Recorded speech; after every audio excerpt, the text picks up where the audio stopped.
berfirman kepada Nabi kita tercinta Sayyiduna Muhammad sallallahu alaihi wasallam. Apa Allah katakan kepada Nabi melalui surat Al-Maidah ayat 49? Allah nyatakan wa anihkum bainahum bima anzalallah wa la tattabi ahwa'ahum. Shadaqallahul azim. Luar biasa itu ayat, saudara. Allah katakan kepada Rasulnya, Allah katakan kepada Nabinya, wa anihkum bainahum bima anzalallah. Hukumlah dengan apa yang telah diturunkan oleh Allah di antara mereka.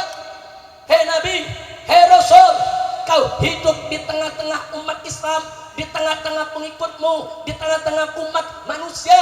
Tegakkanlah hukum dengan apa yang telah diturunkan oleh Allah. Artinya tegakkan hukum Allah, tegakkan hukum Al-Quran. Wala tattabi ahwa'ahum, dan jangan sekali-kali kau ikuti hawa nafsu mereka.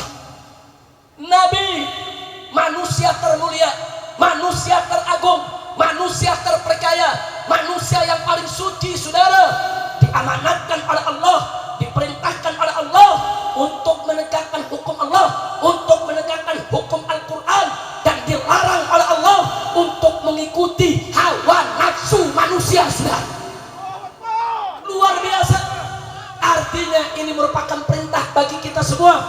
Wajib kita menegakkan hukum Allah, wajib kita menegakkan hukum Al-Quran, wajib kita menegakkan apa yang telah ditetapkan oleh Allah dan Rasulnya. Betul? Betul? Dan kita saya tanya semua, siap tegakkan hukum Allah? Siap tegakkan hukum Al-Quran?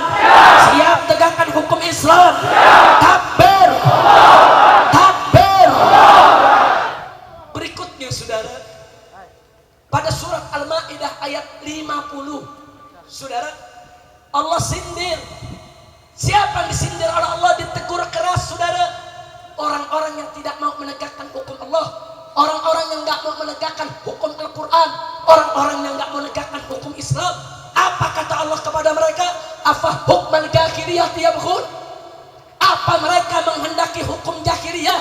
Apa mereka mau menerapkan aturan jahiliyah?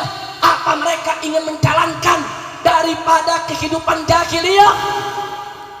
Kemudian Allah nyatakan, waman ahsanu minallahi hukman. Siapa yang lebih bagus hukumnya daripada hukum Allah? Al-istifham lizajar, bukan lisual. Dalam ayat ini kalimat bertanya bukan buat nanya, tapi kalimat bertanya adalah untuk memberikan peringatan keras. Artinya, saudara, tidak ada satupun yang hukumnya lebih baik daripada hukum Allah. Bagi siapa? Liqaumi yuqinun, bagi orang yang yakin, beriman, percaya kepada Allah. Subhanallah. Allah sindir, umat Islam, jangan coba-coba kalian mengikuti hawa nafsu.